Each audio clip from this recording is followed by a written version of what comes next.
Hello everyone, ఈరోజైతే నేను రాగి బిస్కెట్లు చేస్తున్నానండి. ఇవి మాత్రం మన ఇంట్లోనే ఈజీగా తయారు చేసేసుకోవచ్చు. హెల్త్ కూడా చాలా మంచిది కదా. సో బయటకు కాకుండా మైదా బిస్కెట్లు కాకుండా ఇలా రాగి బిస్కెట్లు ఒకసారి ట్రై చేయొచ్చు, చాలా బాగుంటాయి. ముందుగా ఒక బౌల్లోకి 2 కప్పుల వరకు రాగి పిండి తీసుకోండి. నేను ఇంట్లో ఆడించిన పిండానండి.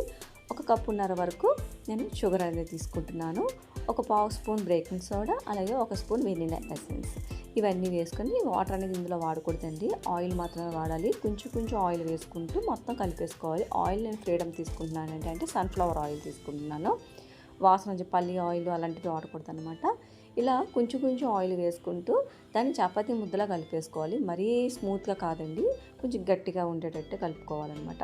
ఇలా చూసారా, ఈ విధంగా మొత్తం కలిపేసుకోవాలన్నమాట. ఇలా కలిపిన దాన్ని మనకు ప్లేట్లు ఉంటాయి కదా, ప్లేట్ని తిరిగేసుకొని ముద్దలా తీసుకొని మనం ఒత్తుకోవాలి. అయితే మన చేతితో ఒత్తేసుకోవచ్చండి, కర్రతో ఒత్తుకోవచ్చు, ఏం పర్వాలేదు. కాబట్టి చపాతీలా కాకుండా కొంచెం లావుగానే ఉండాలండి. ఇలా ఒత్తుకున్న దాన్ని, నా దగ్గర అయితే షేప్స్ ఉన్నాయండి, ఇవి మీషోలో తీసుకున్నాను. ఎందుకు తీసుకున్నానంటే ఇలా ఉంటే పిల్లలు కొంచెం చూడడానికి ఇంట్రెస్ట్గా ఉంటుంది, తినడానికి ఇంట్రెస్ట్ చూపిస్తారు కదా, అందుకని. సరే, ఇలాగా మనం షేప్స్ అనేవి కట్ చేసుకోవాలన్నమాట.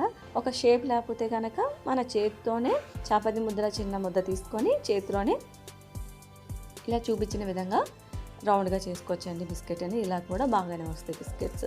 ఇవన్నీ రెడీ చేసుకున్న తర్వాత దాని మీద నువ్వులు కానీ, జీడిపప్పు, బాదం పప్పు లాంటివి మనం పెట్టుకుంటే చాలా బాగుంటాయండి. చూడడానికి కూడా బాగుంటాయి, తినడానికి కూడా చాలా బాగుంటాయి. సో ప్రీహీట్ చేసిన కళాయిలో ఈ బిస్కెట్లు పెట్టేసి మూత పెట్టేసి ఒక 25 మినిట్స్ సరిపోతుందండి. అలాగ మీడియం ఫ్లేమ్ మీదే మనం కుక్ చేసుకుంటే అయిపోతాయి బిస్కెట్స్. అయితే మనకి కుక్ అవ్వగానే మనం దాన్ని డిమోట్ చేయకూడదండి, బాగా చల్లారిన తర్వాత బిస్కెట్లు అనేవి తీయాలి, లేదంటే ఇరిగిపోతాయి అన్నమాట. సో ఇలాగ అన్నీ రెడీ చేసుకొని కుక్ చేసేసుకుంటే అయిపోతాయి బిస్కెట్లు అండి. చాలా బాగుంటాయి, టేస్ట్ మాత్రం మస్ట్ ట్రై చేయండి.